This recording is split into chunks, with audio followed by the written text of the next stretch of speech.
Hi everyone, and welcome to a new episode of Entrepreneurs Playing Games. My name is Amandine Flachs, and today I am joined by Jillian and Gary from Safe and the City. Welcome to both of you.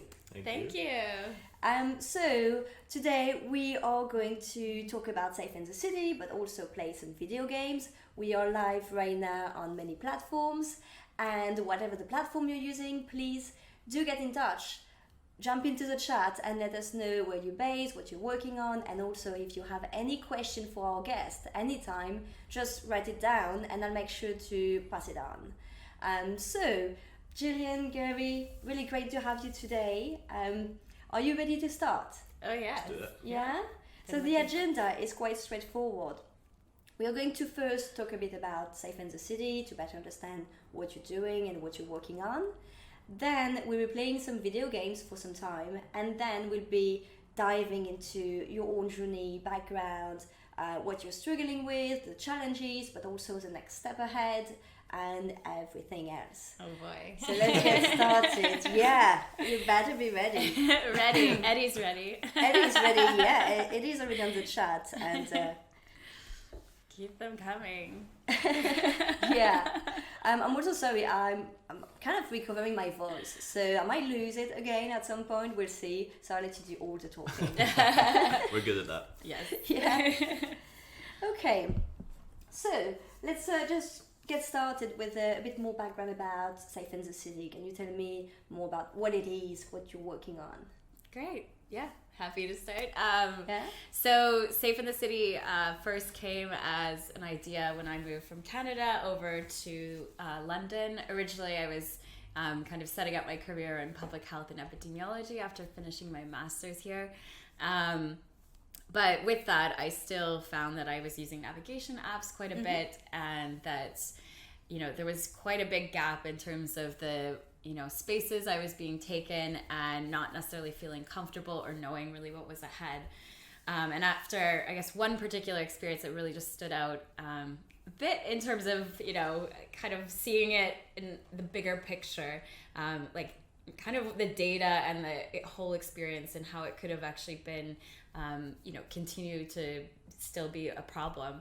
So it was following the fastest route, which took me through an alleyway, and then had an altercation with two men who were working and taking a smoking break. But after kind of leaving, getting out of the situation, luckily, it kind of painted a picture that actually there was a lot of data points that could have been captured. And for me, I would have liked an app that not only could get me from point A to point B, but always had safety in mind, always had something that I could also contribute to maybe go, hey, that didn't actually amount to an actual crime where I felt like I needed to call the police, but it's probably something that's going to continue to happen again. And if we don't have people contributing to it, then we don't actually know the realities of safety. And that's something that we all kind of can agree that we need. And then, Gary got involved, I guess, a year and a bit later. Yeah, I guess so. Yeah. We met at Runway East. Yeah. So, I mean, I basically was just asking him lots of development questions, and I think he could see that there was maybe not so good people involved at certain points. So he would kind of step in and be like, let me help out a little bit. And then... Yeah, it was a really natural thing. Yeah. And then Jill snapped it up as soon as the opportunity came. Yeah. I spotted kind of a situation in the co-working space, and I just had this thing of like, I don't think he's working for this other company anymore. And like right away, I was like, Gary, can we talk? And he's like, can we talk now? Yeah. He's like, yeah, soon. I'm like, no, how about right now? So, anyways. Okay, that's interesting because it comes from a personal experience, but the first thing you thought, as you said, was, oh, we need more data point on this. I don't know who could actually be in a situation in the street and be like, oh, I need data point on that. That's quite really data driven, right? Very much so. And I think, it's one of those things too, when you do start, whether you're thinking, I have this career path in mind and, you're passionate about helping other people. I did psychology, and then I did public health, and I wanted to work, or I was working in kind of HIV, and being able to uncover kind of people's issues, but how does that actually impact population? So even though sometimes it's not the direct route, I thought I was going to go into academia, or I was, and then it just totally veered. But I think that lens also really helped me see a problem, apply it to tech, and kind of create a business and an amazing team around it, and really, hopefully doing a lot of good. Mm-hmm. So, Gary, can you tell us a bit more about this moment where she snapped you? It was as dramatic as it sounds, honestly. It was. So Jill and I met. We sat across the desk from each other, and we would just chat, whatever, all the time. I think I brought you guys treats Yeah. because I sat by a bunch of developers. She knows so how to I make was some just good like, cookies. I might That was need the your first help sign that this is at gonna work. some point. So let's feed. Yeah, and it genuinely was as it was. Can we talk? Can we talk now? And so yeah, it kind of happened like that. I mean, before that, like Jill said, it's the company is something I was always interested in, something I really believed in. Mm-hmm. So it was a really easy, natural thing for me to jump in full time at.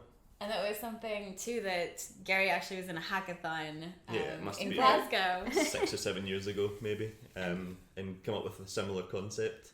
Definitely not as fleshed out as Safe in the City is, but it was something that was really familiar from that sense, and that this is something I've actually tried to build before and thought it's something that needs to exist. So yeah, it was... Okay, we're talking about hackathons. Yes. Eddie is right now at a hackathon at Microsoft Reactor in London. And he said, I think he asked a bit of troll questions, but he asked Jill, when is your hackathon?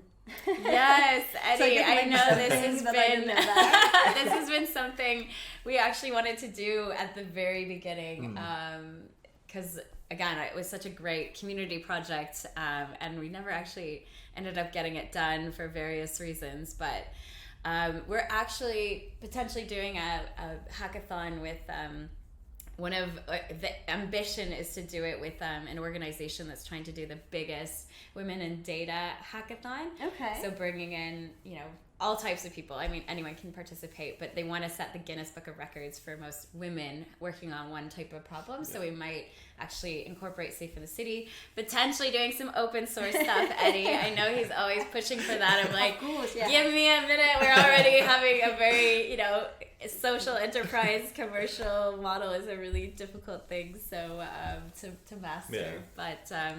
Don't worry, we'll get there, and our impact is measurable. The insights are going into the right spaces, so we're really proud about that. Yeah. Well, I will look forward to it because I'll definitely be stopping by, either as a manager or taking part of the hackathon. Not the best developer ever, but it will be fun. Well, we were going back to how we met, and I'm pretty sure we met at Code First Girls 2 years ago. So we were learning together, and I really appreciate that environment because it felt like a safe place to kind of learn, and it was quite different from some of the other coding programs I haven't tried all though, but I agree, it was an amazing experience for sure. I'm still in touch with lots of people there. Yeah, exactly. So just wanted to say hi to Varek. The symbol on this t-shirt is actually the logo of Safe in the City. Yes. If you can see my message, the first message, you can see the website. Hard to see from here. It is, isn't it? I have to do a 180. Yeah, but that's actually a very nice logo, very easy to recognize. I just didn't know if it was Safe and the City with the and. It is, yeah, it's the and. No, I mean the to find you on the website or anywhere for the promotion. I was like, is it the and or the word and? Oh, right. Sure. You can do both, but the idea behind the name was similar to the TV show, if people get the Sex in the City link, and at least for me, when again it was quite early concept, it was very much looking at a lot of experiences from a female perspective that weren't really recognized in the technologies that we were using, or again that was kind of around the hashtag Me Too movement where people were starting to be like, actually this is a real big problem out there, sexual harassment, of course for men too, but it's definitely kind of something that has been normalized for a long time for young women and women of all ages.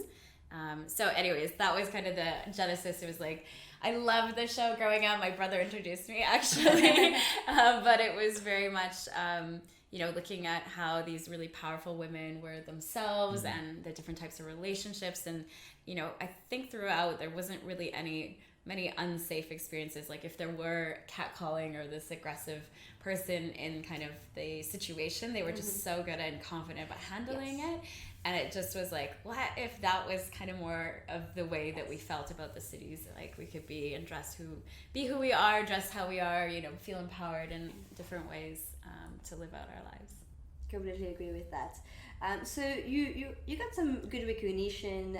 You've been working with really good partners also, and we'll get back to this later on. But I'd like just to know if you think that right now there is kind of a rise in the awareness about this being a real problem and something that can be tackled today, or do you think that it's good for you to do it right now, but it also could have been done a few years ago and it's not necessarily time sensitive? Yeah, it's a good question. Yeah. I think definitely off the back of Me Too and that whole movement, it's definitely brought a lot more stuff to light, which I think a lot of people probably didn't really imagine before was going on. I think it's something that probably should have been around a long time ago because it's been a long time problem, but I think that's probably helped us quite a bit in terms of recognition and people actually understanding the problem. I think the timing is really key, but I think, again, the glorified view of a lot of entrepreneurial stories is that, something drops in the media and then, your idea was running and then all of a sudden it's just going to, magically be a unicorn all of a sudden. And it's still not the case. I think there's a lot of timing and recognition, and I think for us, especially generating kind of the users and getting people to use it and understand how they're using it and what they feel comfortable reporting, and then simultaneously in that kind of world it being recognized for police or business areas or cities to actually come and be like, this is actually a problem. For example, I was just in New York City and they've actually just passed a legislation that every company, I believe it's over 15 or 20 people, actually have to do a sexual harassment training class. So that's like a pretty big policy to run through such a huge city of 16 million or something. And, those types of changes in policy or changes in, I guess, society and how we're thinking about things is actually quite important, and I think that's why we've kind of stuck to what we're doing now, but we also see the opportunity of moving, not extensively only on sexual and street harassment, but how, there's a lot of other kind of social crimes or indignities or discrimination that happen, and how can we sit on that layer to not only kind of look at police intelligence and security, but also, actually improving the spaces that we're in, because if businesses get behind saying, hey, we're doing the right thing, we're actually measuring, we're on site, we want to hear from you, we're not going to blame you, we're not going to, all we want to do is learn and improve. And if, that narrative is going out, more people feel that they are able to share these things, and we can actually use a data driven way, in a sense, to actually change the reality of what's going on.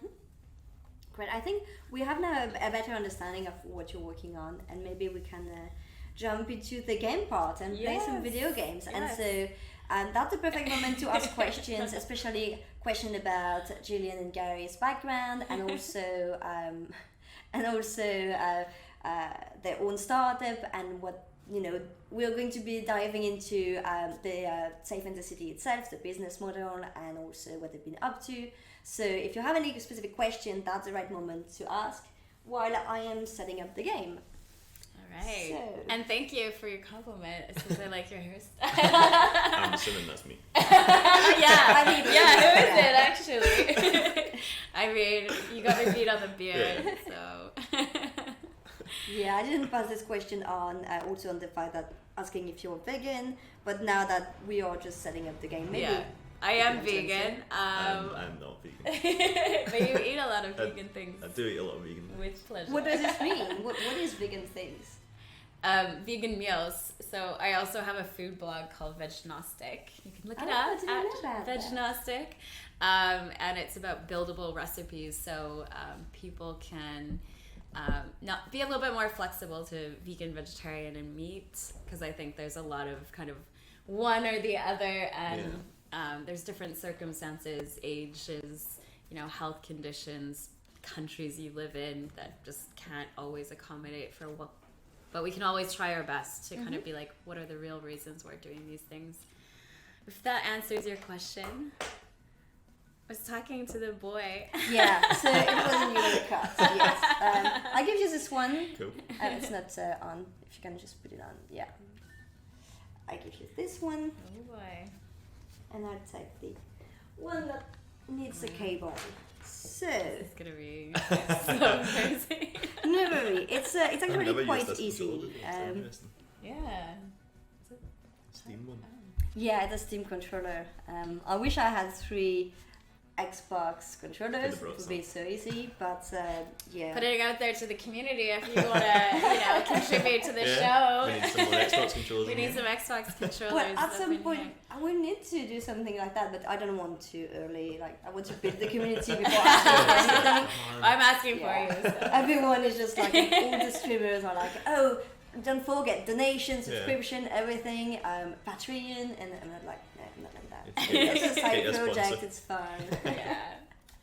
So, I'll say for that. Speed runners. Yes, so it's a really easy game. This looks great.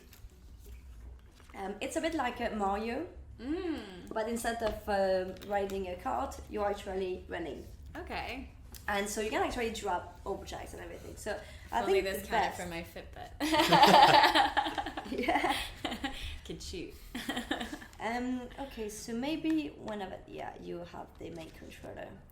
So I think the best is to first do we're going through the local party.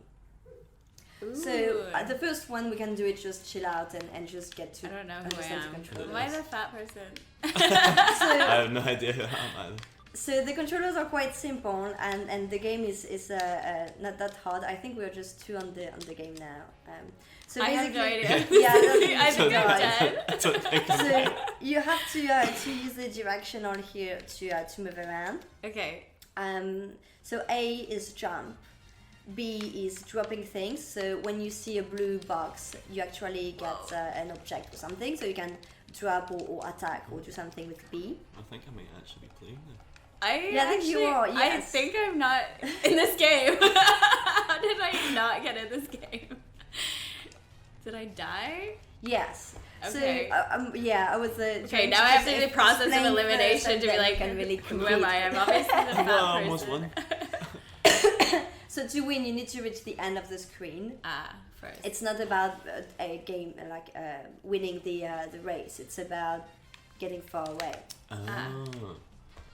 Okay, I know I'm. What? How do I go faster? I'm so fat. I have no idea. I think it's quite random who you're assigned to. I'm just gonna pretend that I'm playing just in case I'm actually Yeah, we playing. can do one slowing down so you can get you can get used to the controls. Maybe the next one when we restart, we can slow down just to make sure you get it. I really am hoping I am. Let me the black actually one, 'cause that's what it seems to be. I think you are. Yes. Yes. Whoa! Whoever's blue just helped Spider. me out big A time. to jump. I like that they're actually in the storyline. You can actually see. It's it's teaching you. It's saying press X here. Yes. That's really cool. We're doing so much with games. Do you play video games sometimes? I play far too No. much video games in my productivity. Never. Does it show? Does it show that I never play? Many of my mates that are in the chat just now, they'll back me up on that. Yeah. I love arcade games though. If we were playing a zombie, like a shooting game or a dance So you game, wanna I get would this be full like, zombie rig in here? Let's just to make sure that Jillian gets the control. Okay. So basically, let's try not to reach the end. yes, Okay. yes, Yeah. that's fast. See, I'm too Which fat. I think are you the fat one? Yeah, Is yeah. he? So you can jump Yeah, with you are. A. I know, and I'm really struggling. You can like double jump as well, so you can jump whilst you're in the air. So it kills you if you don't keep up. Yeah. Do you think that you're this slow? We can exchange controllers if you want to. Who are you? You're the black. Pink. I'm the black one. Now you become the pink one. How do you go faster? Is there? You No, don't. you You just- just stop Just- bumping into stuff. Oh, okay.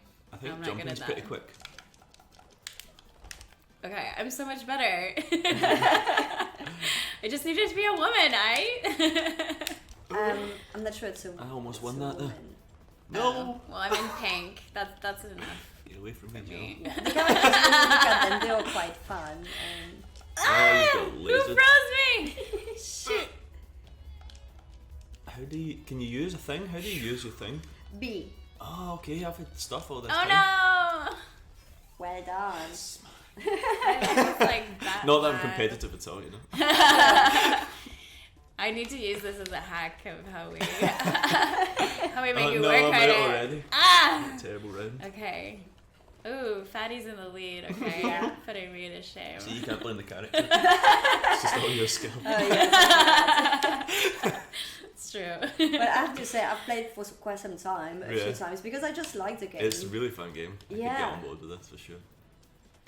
It's not really the type of game I play Oh, generally look on my at me, own. I'm in the But red. still. I don't know what to head. No. I feel like this is a real Oh battle. This is- yeah. Oh no. Oh, No. No, you won actually. Ah! I've been to the wrong Oh, direction. I am like a, well, I'm a, whoever I define myself to be, I'm, Exactly. I'm the winner. No, I meant gender-wise. Okay. I think you meant game-wise. Well, I Yeah, think of sure. the idea of this character. Well, that's good. There's so many interesting games out there now.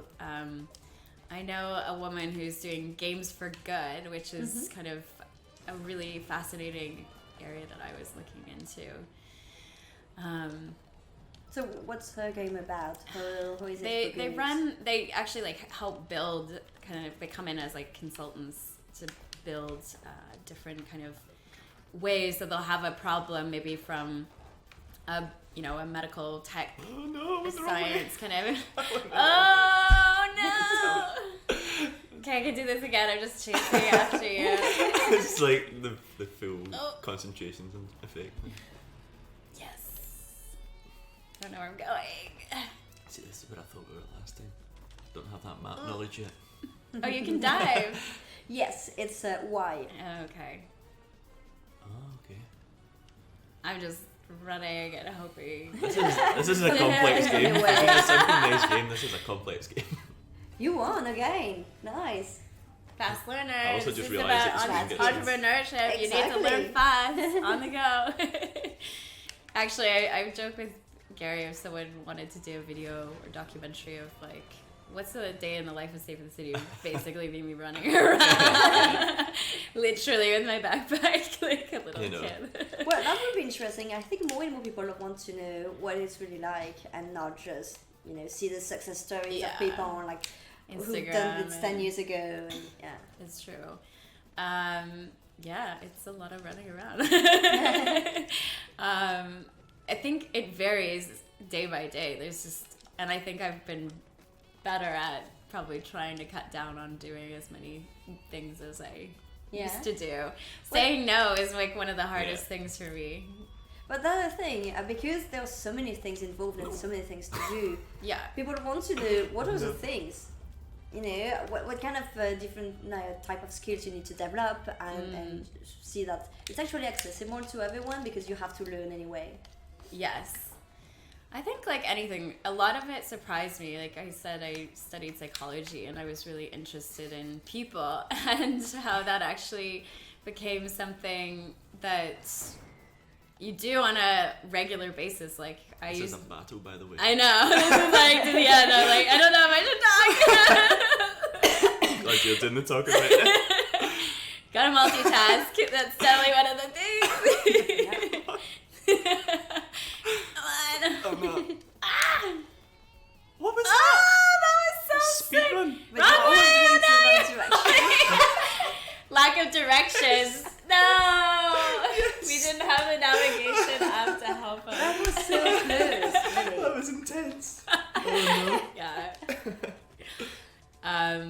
I think there's so many skills involved. I think you have to learn fast. You have to really like read a situation and a person, and I guess it's one of the benefits, but also one of the kind of drawbacks is that you have to make such split decisions. You don't really have time to develop and as much maybe relationship or partnership or an opportunity as you would like to. But I mean, it's also a hard kind of feedback loop, as much as we talk about, especially in the technical side, like, oh, it's just this process to do this way, and then I almost thought we were going the wrong way again. But it becomes something that sometimes it's hard to learn, like that feedback loop from more of the social or partners, and is this working, is it not, because there could still be such a big opportunity, but you don't really know it. What's my superpower? Oh, I do have one. It's when you get a buzz. You're fired. I had to say it. You have fired. Oh, no. It's just when you get a box, good. you can actually press B and it does something. It's not just about you, but it's about what you get. Yeah. Eddie's saying I'm too funny. Yes, exactly. I know. This is why I was excited for this. I was looking at the chat. So. Oh no. My bad.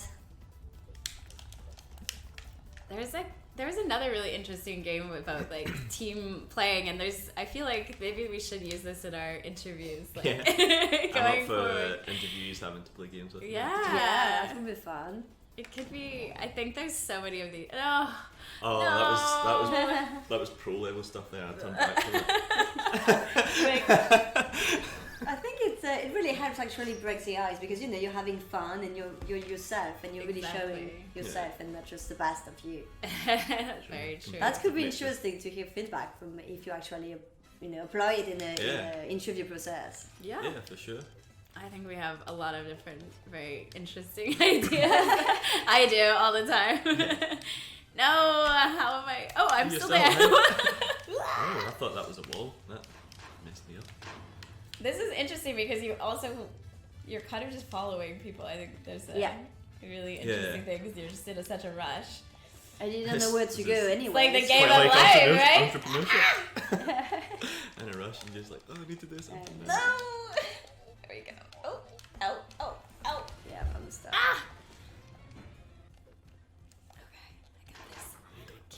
It was so nice to discover a new map, because you have no idea which direction to go. Like, is it this way? Maybe not. Did you hand select this for us? Oh, what have I got? Eddie is asking, he says forget hackathons. Jill, when are we playing some computer games? That's a thing now. Yes.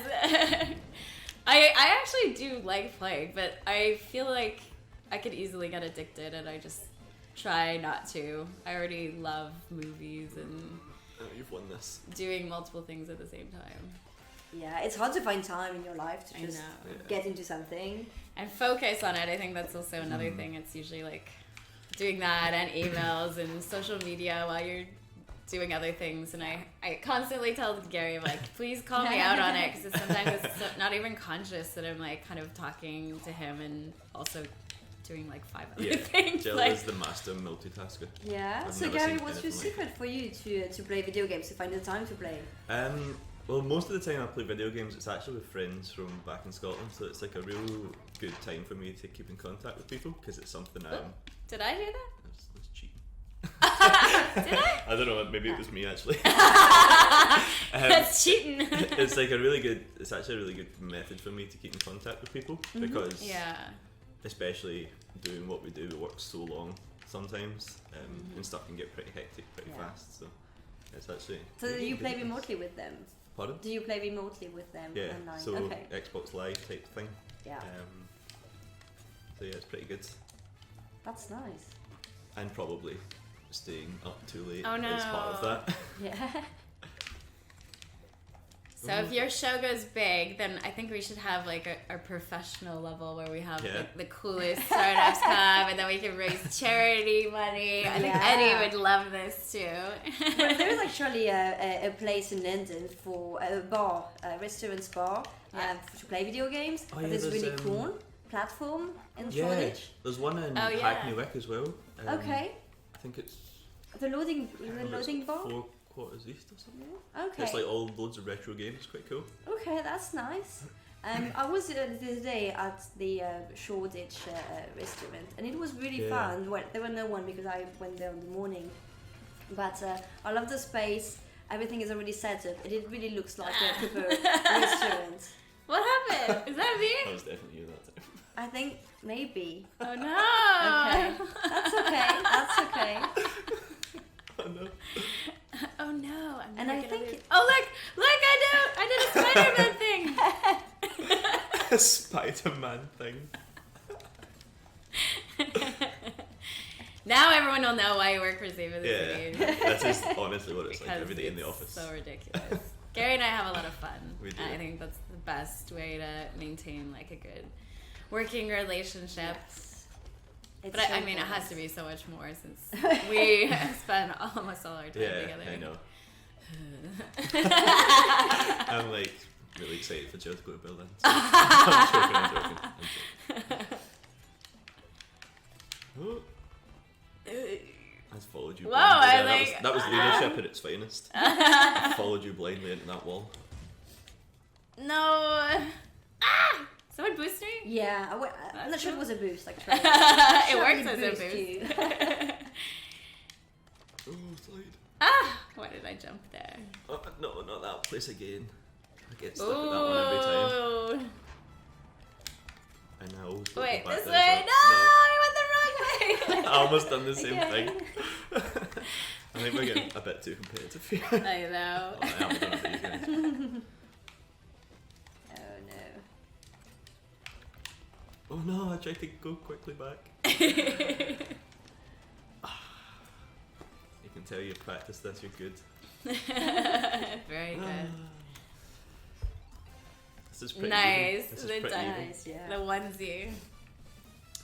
Definitely need that in our dress code Yeah, policy. Yeah. Yeah, someone with a unicorn outfit and someone with the chicken outfit. You Yeah, gotta that's the visualize for it to come real, so you may as well just become one. one.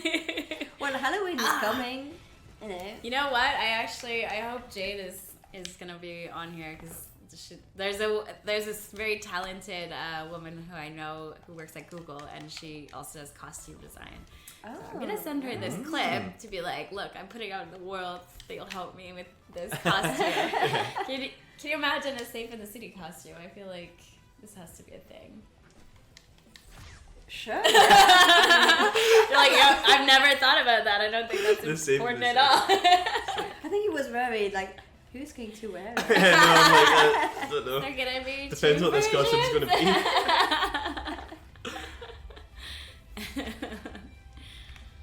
I always keep going back at that point. Oh, that was close. It is. Anyone It's new else only. played the Speedy Runner game out there? I'm wondering. You're a pro at climbing up these walls. Yeah, that's my favorite part actually. Oh no. Taco. Taco? I didn't know you could tackle. That's cool. I What still does don't this quite. mean? Some of them are like, yeah, I need to know how to use the Y. Is that how you throw stuff? B. Yeah, it really helps some time to gain some speed. Oh no. That's so close. Oh, that Oh, was I know. next level. I know. That was next level. Do you want to get back One to the more? interview or one more? One more. Me Yeah, too. One let's more. do that. I think we're getting quite into this. What interview? We're not here just. Yeah. When I think they're learning everything they need to Yeah. know about it. Yeah.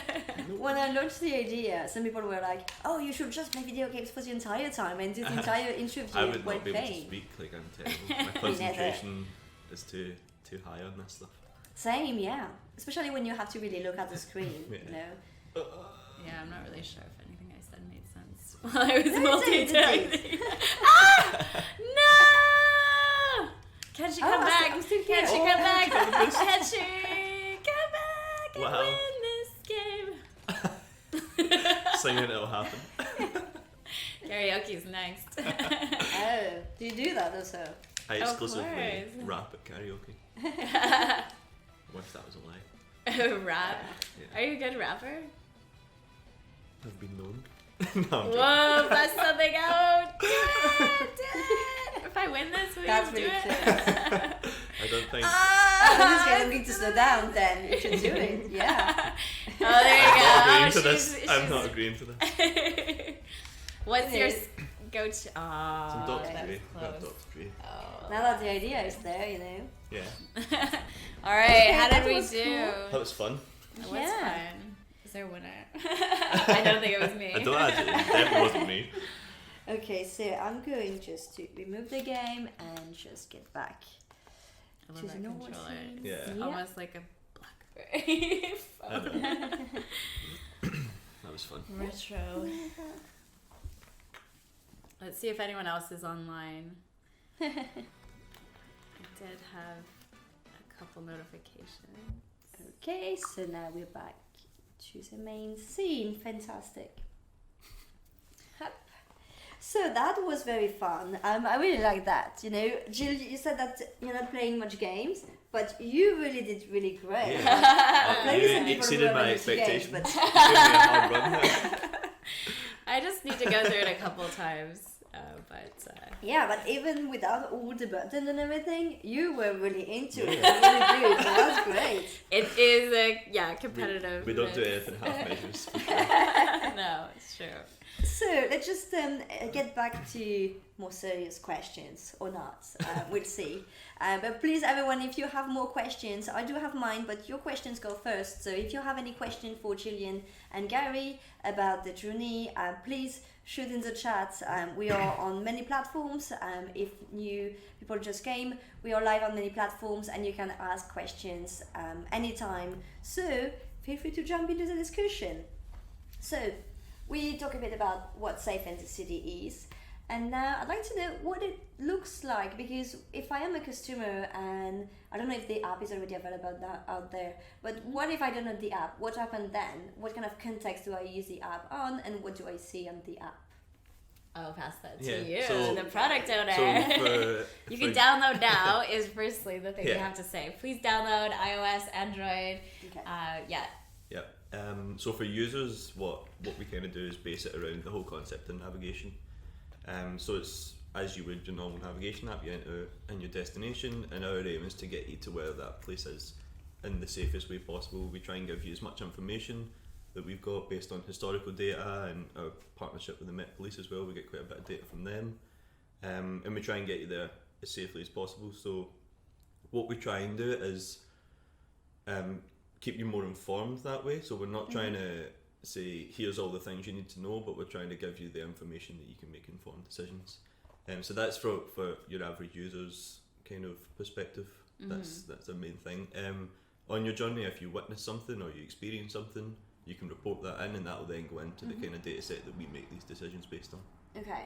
So who does this? Where does this data go then? So we keep anonymized versions of all the data, and we store that.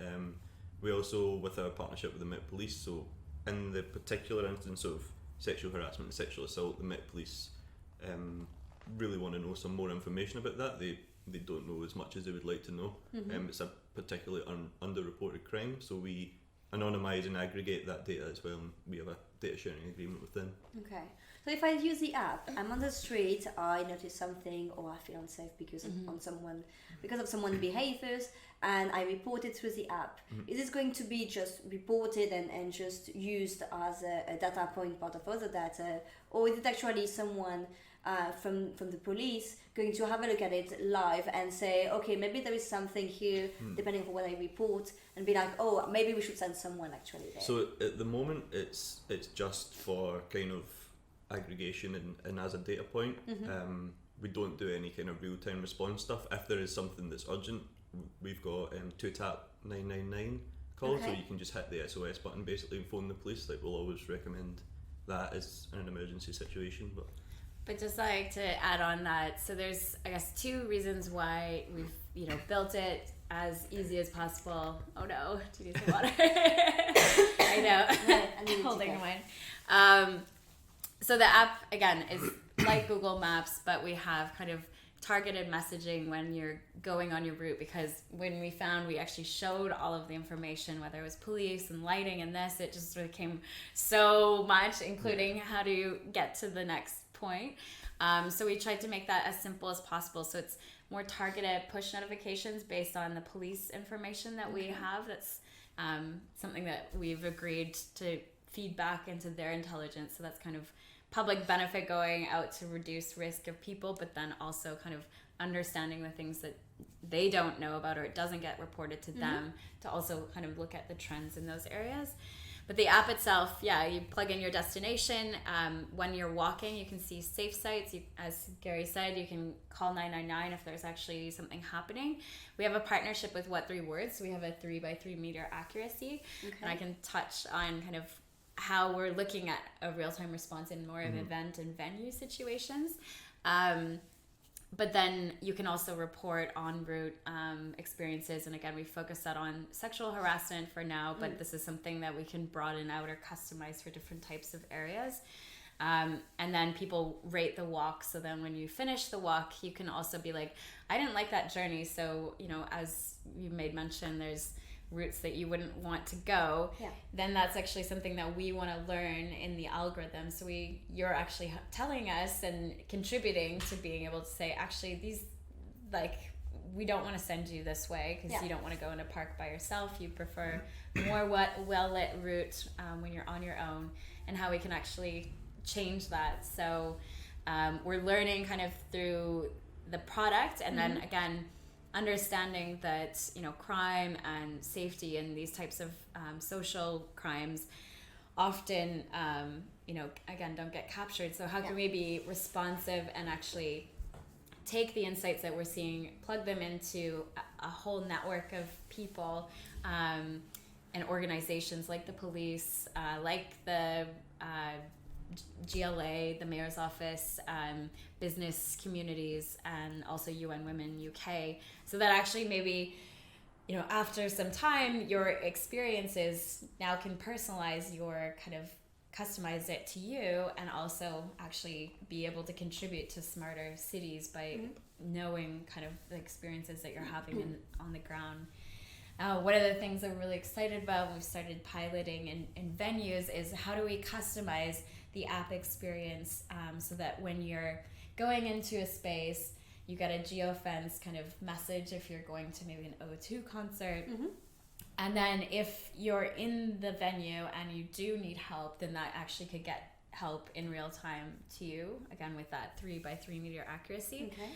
Again, if something happens, like if you maybe felt someone was touching you and this was really uncomfortable, you could report it without maybe calling out the bouncer or feeling like, oh, I don't know how to deal with this situation. And again, they could the trained staff could actually be there to be able like, what would you like us to do, or how can we help, or do you want to debrief about this? So it becomes a lot more of a real understanding of someone's experience, a recognition of being able to be like, how do we continue to train?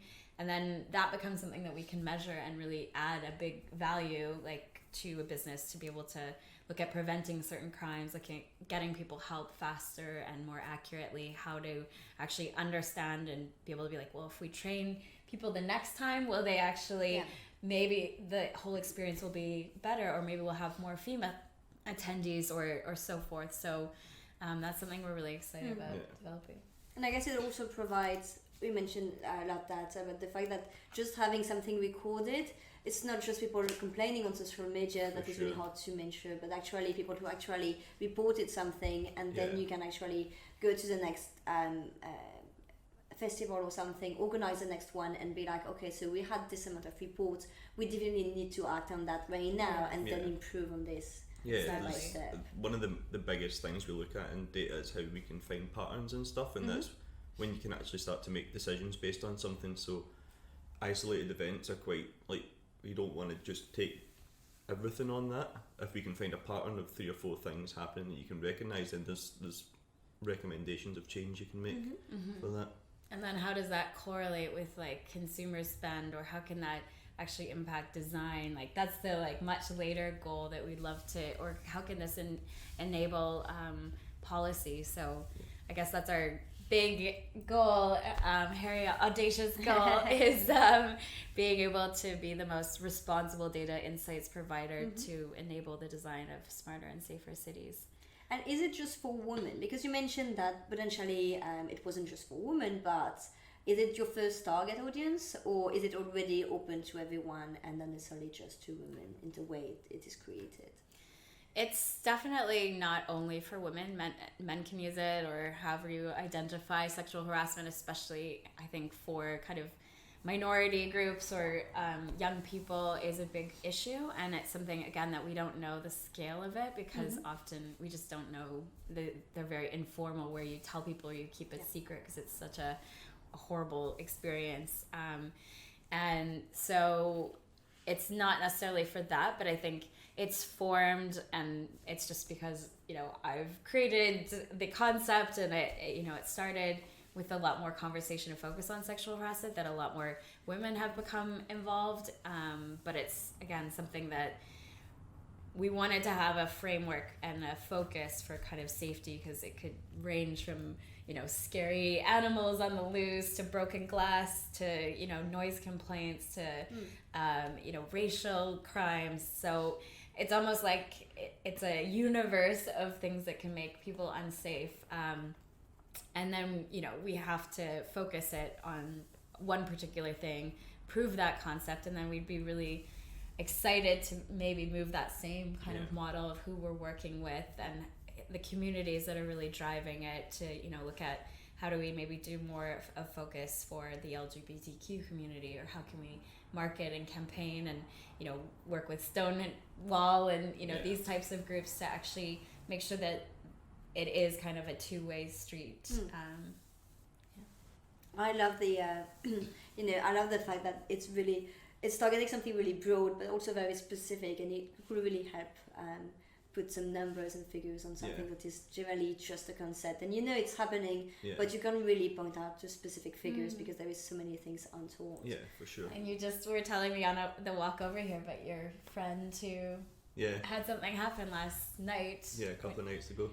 And it was just, she was kind of on the way, she was just, I don't really know, I'm not really going to phone the police about that. And I was like, you report it unsafe in the city? And she was like, the penny just dropped. And it was like, that is exactly, there's a real world experience that she was thinking about, and that's exactly where it applies.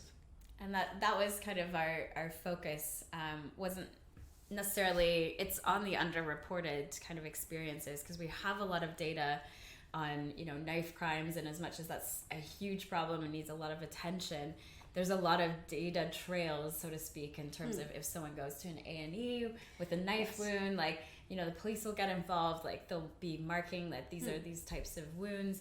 There's a lot more forensics and intel and resources committed to those types of gang-related kind of violence and so forth. So, you know, it's almost flipping it, that model on the other side, to be like, well, what are the normalized but frequent behaviors? Because knife crime, as much as it's happening, is still very, for general public, a very rare incident. Whereas something, you know, as much as people whistling or following you, or not letting kind of go of maybe, you know, a proposition that you feel really uncomfortable, these are actually experiences that we have a lot of anecdotal, and also everyone has been research to that. And which it's is crazy. not something that happens just like, oh, it's just because Trump got elected and, you know, he's kind of said it's okay. It's more, you know, this is something happening from childhood onwards, whether it's young boys and girls, but it's something that's been normalized and hidden. So by, you know, empowering people to actually share that, keeping that anonymous, but being able to be like, this is helping someone else's journey, and this could maybe change like the way that the city or the police or the businesses really treat and understand kind of what's going on. So you're working with already lots of different actors in the space. How did you manage to actually get into working with those different actors? You're working with the London Mayor, the UN, the police. So how did you get into those? But also, how does it work on a daily basis? Are they all like the Metropolitan Police, a partner in a sense that it's directed to them? Or is it something also different? Are you working at different levels with them? We're definitely exploring different levels with like smaller police forces, and then kind of like the British Transport Police, and there's a lot of layers actually into a lot of the, you know, public sector, especially in London. And the UK is coming in from a Canadian too, and starting from, you know, the base. But I think I guess originally how we met with the Met was through very random chance encounter that I met Pete, who was our advisor for a couple of years, who was a retired police officer, so he knew who we should speak with, who would be really receptive to this. And again, it served a benefit for them because creating a police-focused app, again, relies on people trusting the police or wanting to give the police that, which is something that, again, Google or some of these other products might not just be able to like flick a switch and create something being like, share your personal data with us about, or not personal, sensitive, like, you know, and maybe not have a personal story or connection or understanding of what are you doing with this information. And again, the police can't also share that kind of journey, whereas that's something very important for us to say. Not only are we making sure that safety and crimes are actually dealt with in terms of they know about this and can evolve their kind of intelligence, but then also, you know, the city, so we're working with the nighttime night czar, Amy LeMay. So she has she's in charge of the nighttime economy, so from 6 p.m. to 6 a.m. That's kind of her remit of all of London, which is a huge job. And she's very much about kind of how do we make sure that London can become a very thriving 24-hour city. How can we recognize different types of mobility or concerns for women who work shift or night work, and you know, how can we actually look at recognizing different groups, even she's really involved in the LGBTQ community, to make sure that, you know, when you are on a night out, that actually is a really safe experience, or, you know, something goes wrong, if there's a drug slipped or, you know, something, there's a lot of resources to help in that situation. And then UN Women was also kind of very serendipitous of how we connected with them, but something probably from a public health, you know, background and doing some work at the World Health Organization, a lot of different big kind of organizations that are working on kind of policy changes to, you know, how do we get more information. It was very synergistic of the one particular program called the Safe Spaces for Women and Girls, and they were very much looking for a product that could also inform how they could take, you know, those insights on a greater level to be able to lobby that for change. So that's something really important, that, you know, it's not just a navigation app, it's not just a safety feature or, you know, something that you mark down. It's really kind of making people understand, like, where is it going? And again, if someone comes in and says, hey, we'd like to buy Safe in the City, or, you know, why don't you, there's lots of shiny money over here to do this thing that maybe is not ethical, like, that's something that by actually anchoring into the organization's like public sector, it's almost something that we're like, no, we can't really move, because then the police would have to know, and, you know, it would almost disentangle the whole model of being very interconnected and responsible. You also just came back from the US, where you were also doing a pilot project, or I think something like that. And then you're also going to soon spend some time in Berlin. So I'm wondering, who do you feel the market is outside of the UK? Because we've been talking a lot about the UK and the market here and the different actors here. What is the reception from the different actors in other places? So we were we're part of the International Mayors Program. So it was a trade mission to the US Smart City delegation. So I think there's about 6 different companies, ranging from, you know, I guess digital twins modeling to, you know, prop tech AI bots who can help manage your portfolio. And then I guess Safe in the City. So we had a really good appetite, especially because we could say, you know, the different ways that we're working with the mayor in London and how that's impacting change. So, you know, there was definitely some really interesting conversations with some transport, with some police, with some big venues and festival organizers, with some universities. And yeah, so that was New York, Chicago, and Detroit. And, you know, those kind of have a natural fit for us. And I think because especially the US market, there's just a lot of focus on safety and security and, you know, so anti-terrorism, for sure, that people are a lot more aware of kind of safety concerns, or having that extreme, like, thinking about guns and things for Canadian, at least. It's sorry, people who... Yeah, I think you know that's a bit less of a problem here. Slightly. So it puts safety kind of at the forefront. And yeah, we were in a Vodafone accelerator called F-Lane. So we're starting that next week. And that's very much a female founder focused kind of accelerator, where they're really looking at how can we work with telecoms, how can we embed you within the Berlin marketplace.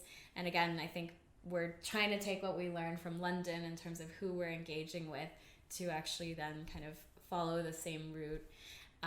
But I don't think it's necessarily something that we're only looking at in terms of, you know, a westernized context. We have some really interesting conversations happening in Uganda, in Rwanda, in potentially Nigeria. So even as potentially just almost like a research arm, Safe in the City could be a really, you know, great way of measuring or creating maybe a low cost SMS based way of informing people and getting information back.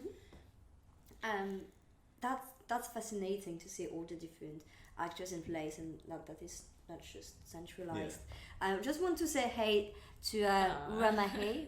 I always have a problem with your name. I think you need at some point to send me some phonetic pronunciation. Who says that? Who says thank you so much for bringing such successful people and inspiring us. Well, welcome, and thanks to you for joining. They are definitely fantastic guests. So the name of the company is Safe in the City. I guess the website is straightforward. It is Safe in the City, right? And the city. Just remember the and. The and, yes, there is a symbol. And thanks again for joining us. Yeah. So really briefly, I'd like to ask you about the monetization side, because yes, it is solving a big social issue, but it is also a business, and well, first of all, a business. So what is the monetization system for your startup? Is the app free for everyone, for the end users, and in this case, who's paying? Great question. Do you want me to For say? me or you? So the app's free, and we aim to keep the app always free. We believe that the safety features of the app shouldn't have a cost to anyone. What our main thing we're kind of exploring at the moment is events and venue based security. So I think Jill touched on it quite briefly earlier, where you can come into a place where it's somewhere like the O2, and when things happen to you there, we can provide more of a real-time response, because there's on-site security, there's bouncers, there's that type of thing, and off the back of that, we can take all that data that we collected, provide reports and insights to figure out what they've done really well firstly, which is important, what maybe they need to improve on, and kind of make some consultation recommendation based things on that. So yeah, that's kind of the one of the first things that there's quite a few things that we're exploring, but so that's something that we can, you know, whether it's a New Year's Eve party, and we can help, you know, guide people through predetermined routes, or if it's something where like a large festival, where again we can make sure that not only the reports that people are doing in real time can actually be addressed, whether it's, hey, do you want to talk to someone about this? If not, that's okay, but we're so grateful that we know about the situation now, and again, being able to now look at what's next year's event, how can we improve that, and then just continue on like measuring that change and being able to really shout out about all of the great work that you're able to provide. So that's our events proposition. We also have an integrations licensing model. So What 3 Words was our biggest. If you haven't heard of them, they're great. They're one of our partners. So just to mention on that, What 3 Words is actually a location system that locates you just a few meters. Like the precision is just a few meters away, and it's using 3 words to locate you precisely anywhere in the world. Let's see where we are right now. Yeah, sure. I'll make sure to put the link in the description of the video later on, so if anyone is interested in having a look, you can have a look and check what the name of your location. We're- Well, I might not be. I Yeah. might not say that aloud. Oh yeah, that's Yeah. true. Of course. Okay, of Just course. in case anyone wants to survive. Yeah, maybe main studio.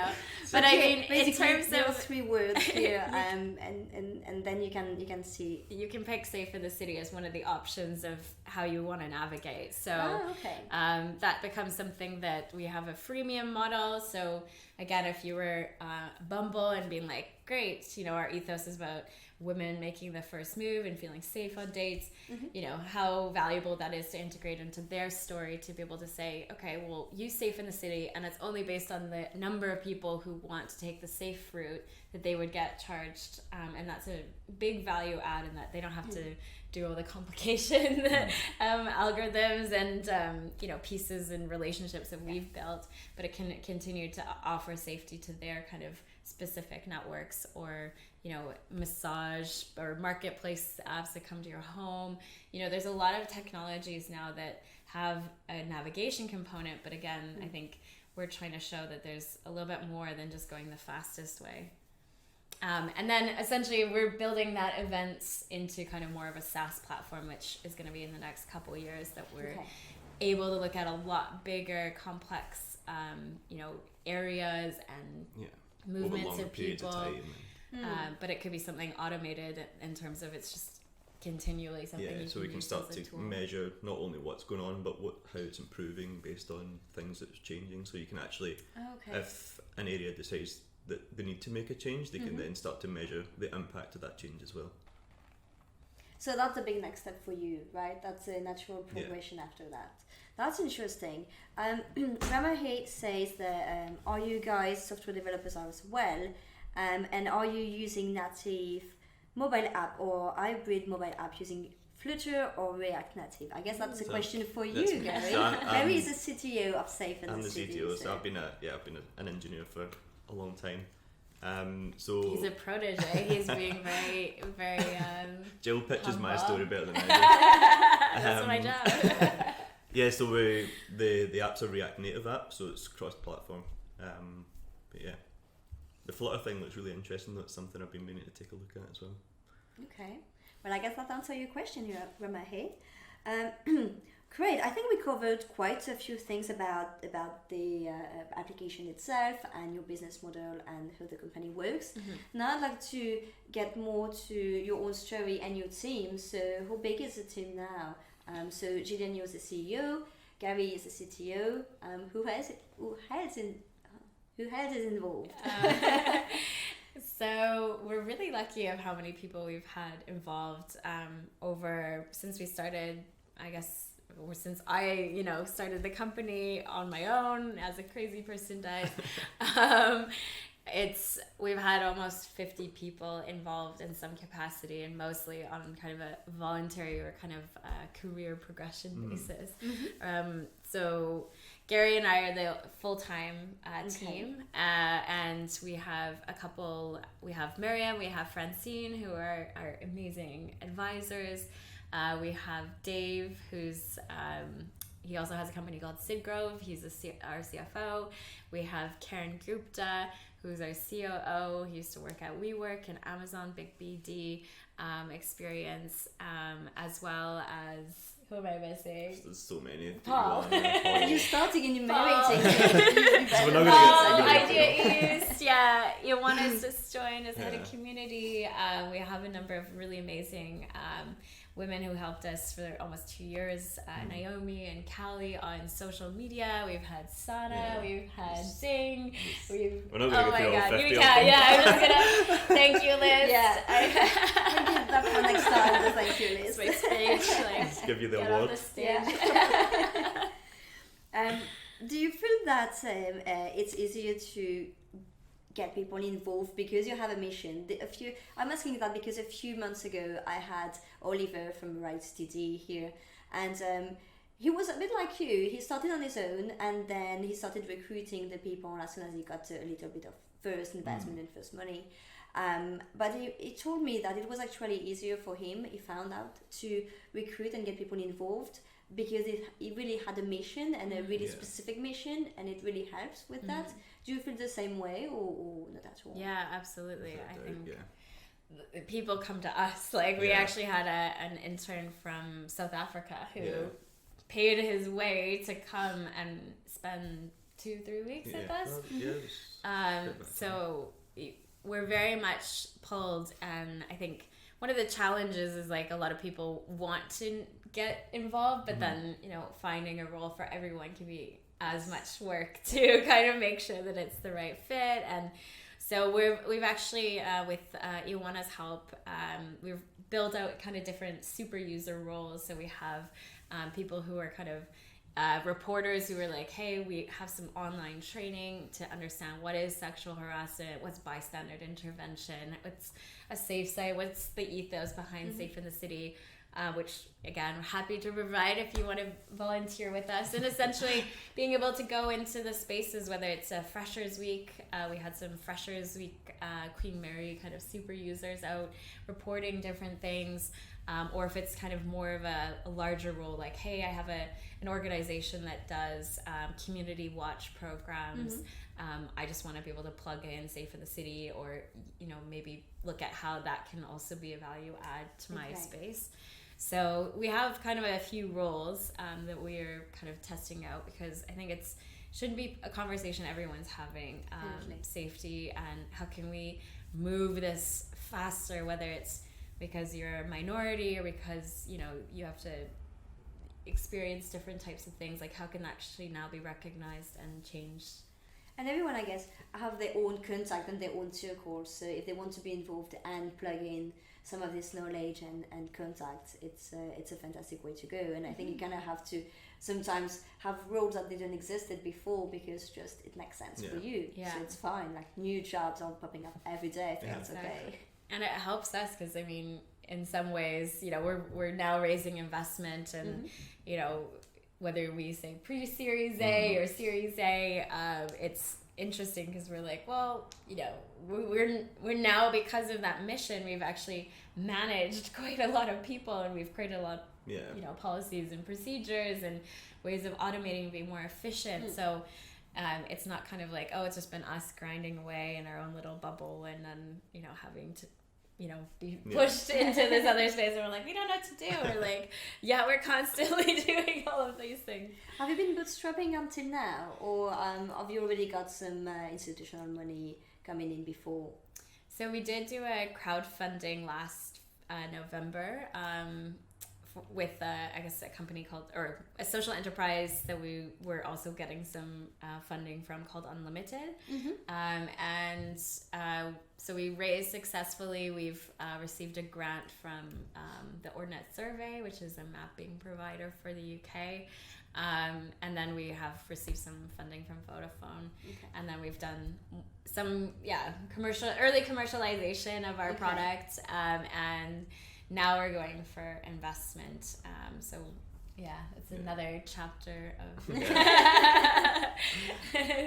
part of the roller coaster. Almost done, but Brexit is also making things tricky. I get so everyone is just saying everyone is so not taking a new decision in some spaces because of that, and it's frustrating a bit, especially as it's getting really close now.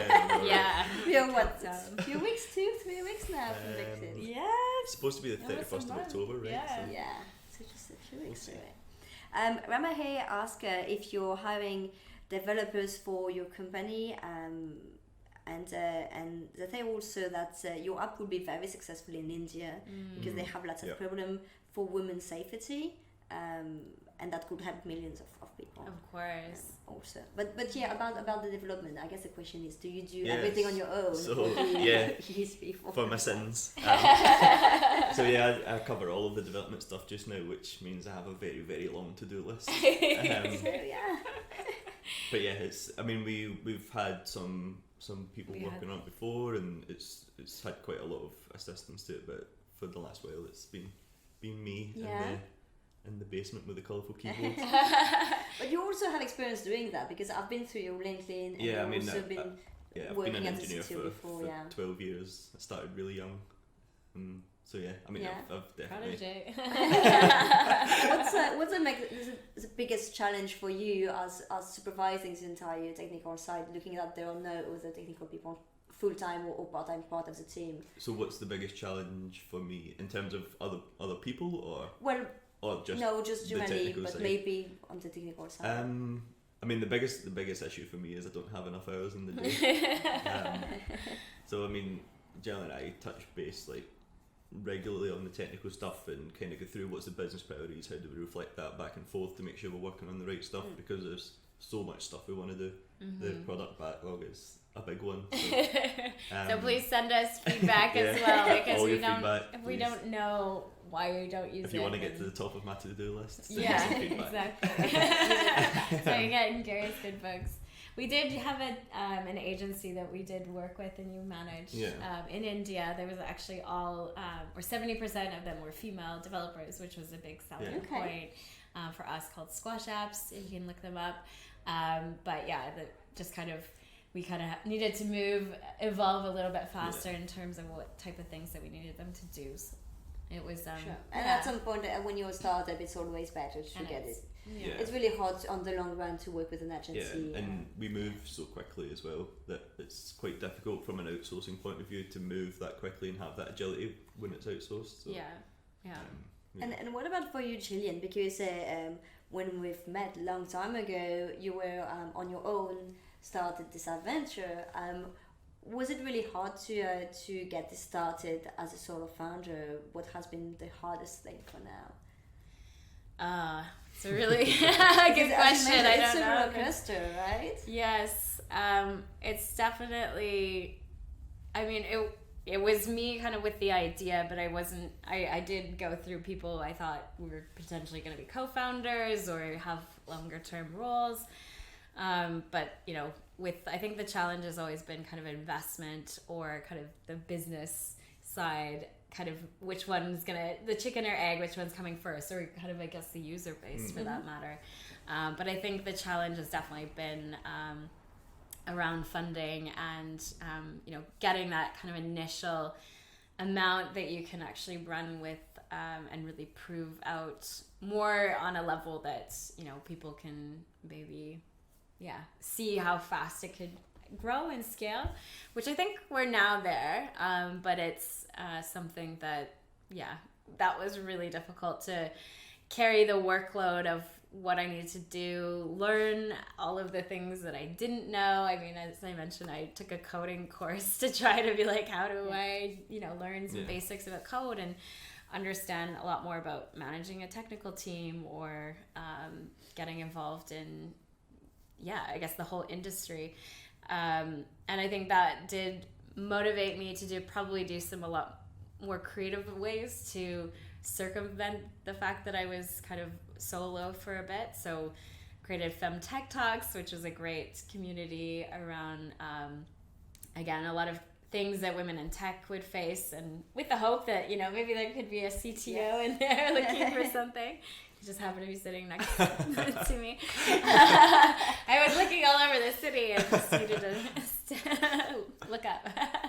But I think that was a challenge, and I think there's a lot when you're on your own in terms of people thinking they can take advantage of you, or there's just a lot more risk involved, and people see you as very risky. So, again, with different accelerators or investors, they're like, oh, you're by yourself, and you're a woman, and you're foreign, and you're non-technical. And I was like, oh my god, this is I will be a unicorn just if I do follow the stats I've overcome if this works. But I think I've definitely, because it's so a problem, it's so ingrained in kind of my life and so many other people, like the stories that people share with us all the time are so personal, and what we're able to do, or something we've helped them out of, is really validating, and it keeps us going in a lot of ways.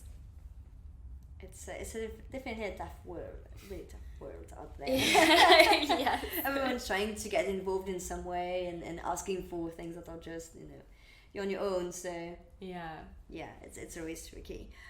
You're also you're also going to Berlin for some time really soon.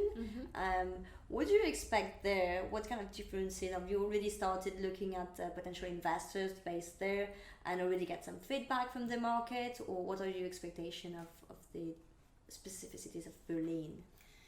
I don't think we put in as much groundwork just because the US and then lots of stuff going on in London. So I think it will be kind of when I actually land there that we'll start going in. Vodafone's created such a intense and great program that does have a lot of investor networks, a lot of other corporates, partners, entrepreneurs, scale-ups that we can learn from. We do have some investors that we know through London, and actually having some conversations in our co-working space last night, there was, they were saying actually there's a lot of companies that you'll start and be like, hey, you're from London, and you'll start to see the companies that you're used to, but in different kind of contexts, or you pass them on the street. So I think Berlin is definitely somewhere that a lot of people are looking in terms of the next big kind of place in Europe, or whatever we decide, that it will be a really big center point.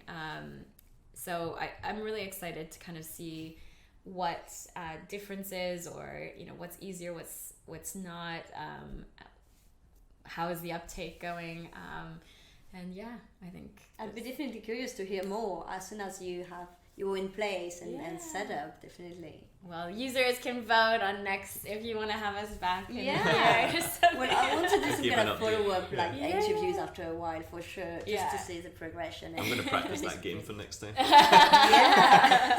We'll do all the fancy moves.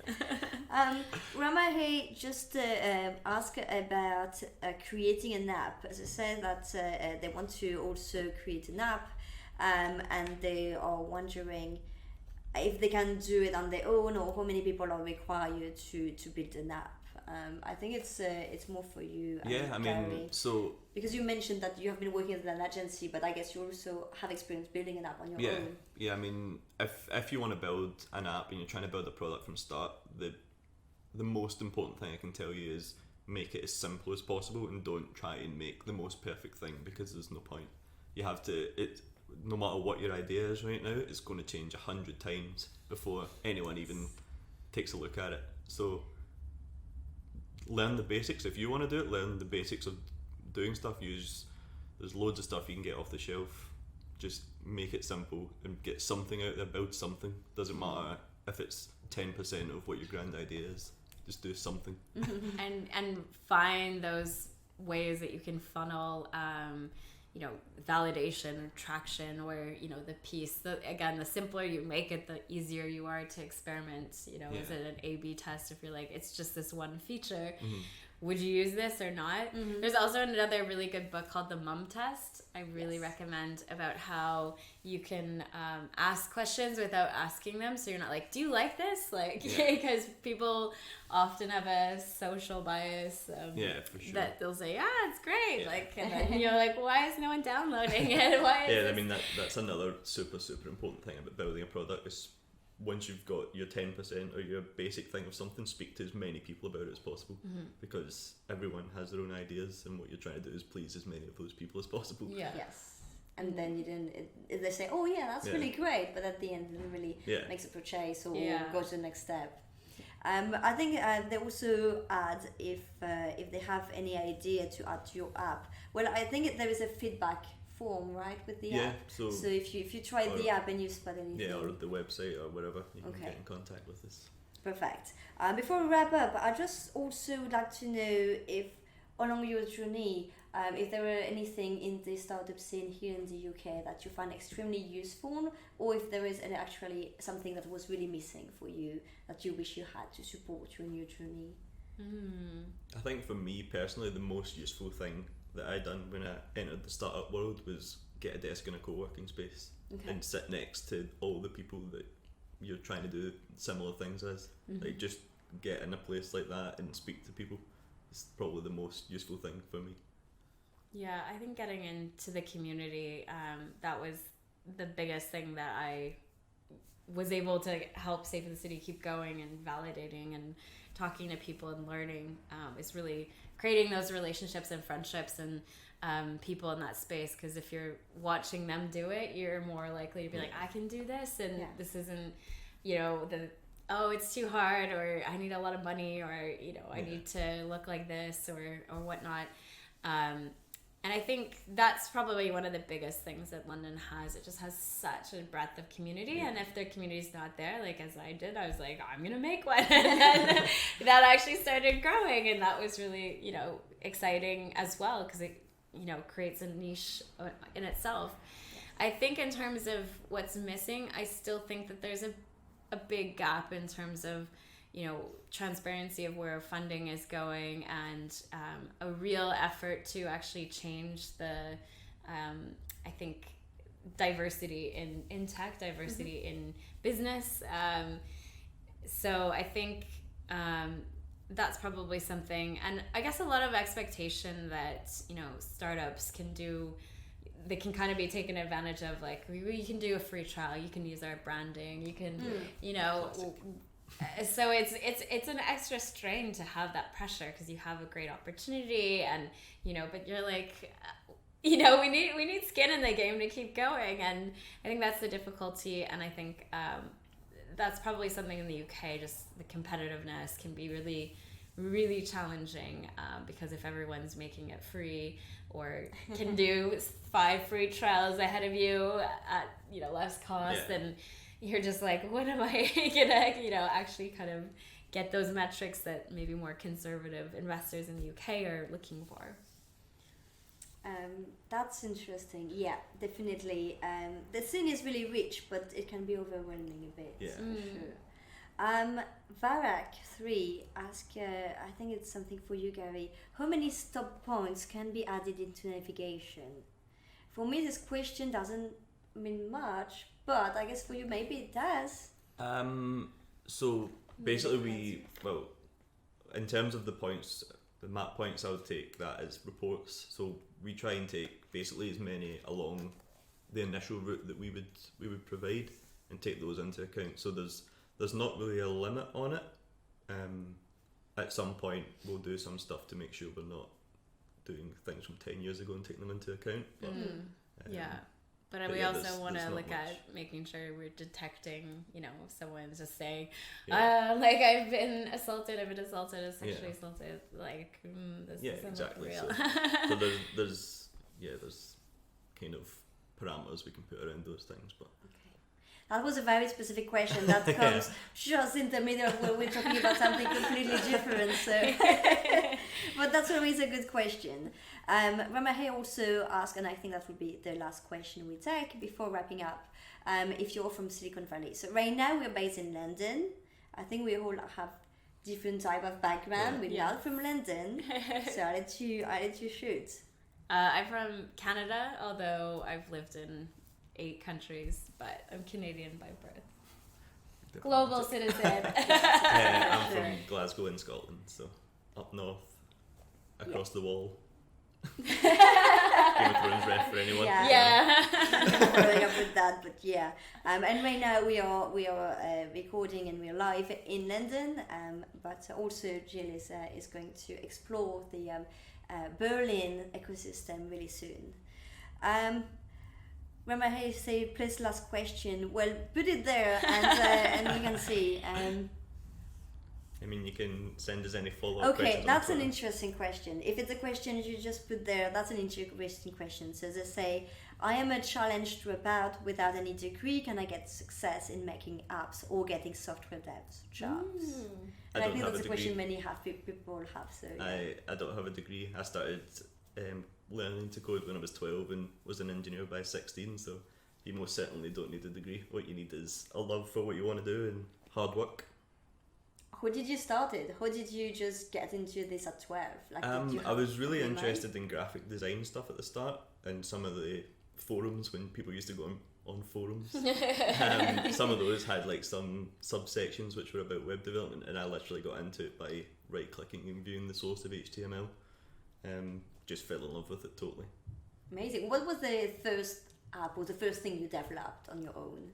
Well, I mean, the first website I built on my own was a terrible example of anything. I think it had a red background and yellow text. So Hello world. Yeah, it was absolutely terrible. But thankfully, it's progressed slightly since then. So.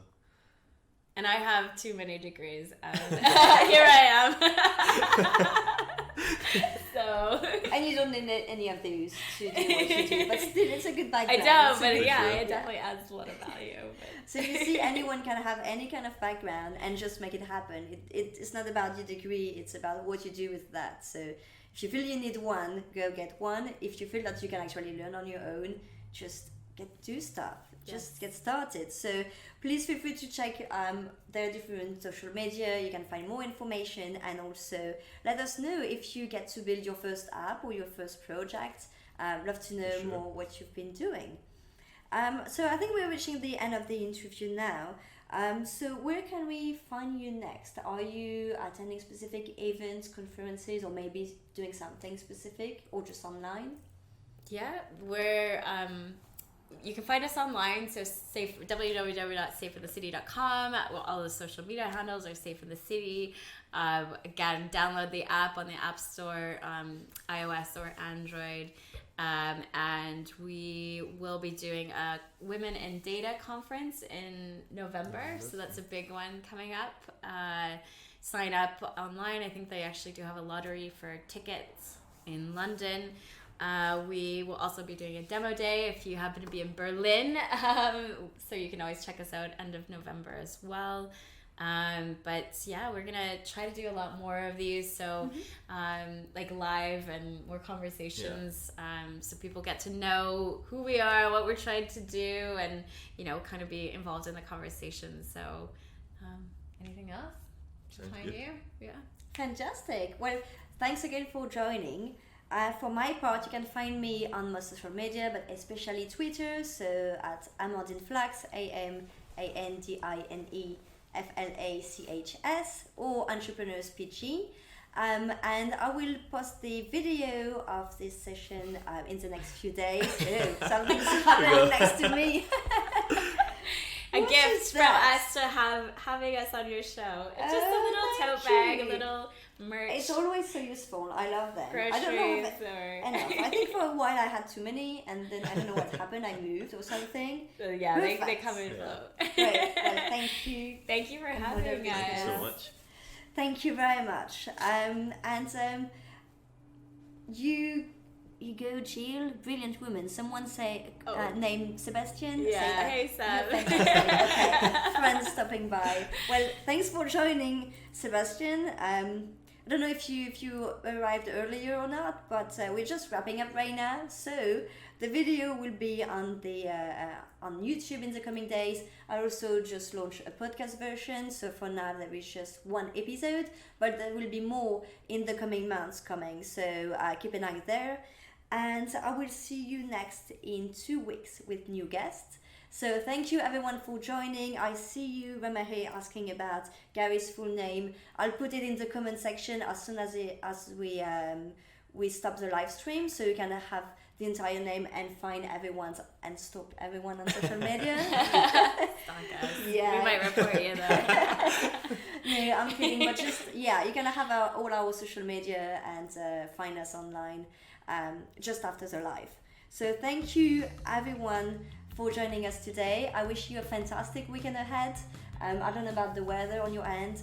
Here it's not that great, but anyway, have a great weekend and I'll see you soon. Thank you.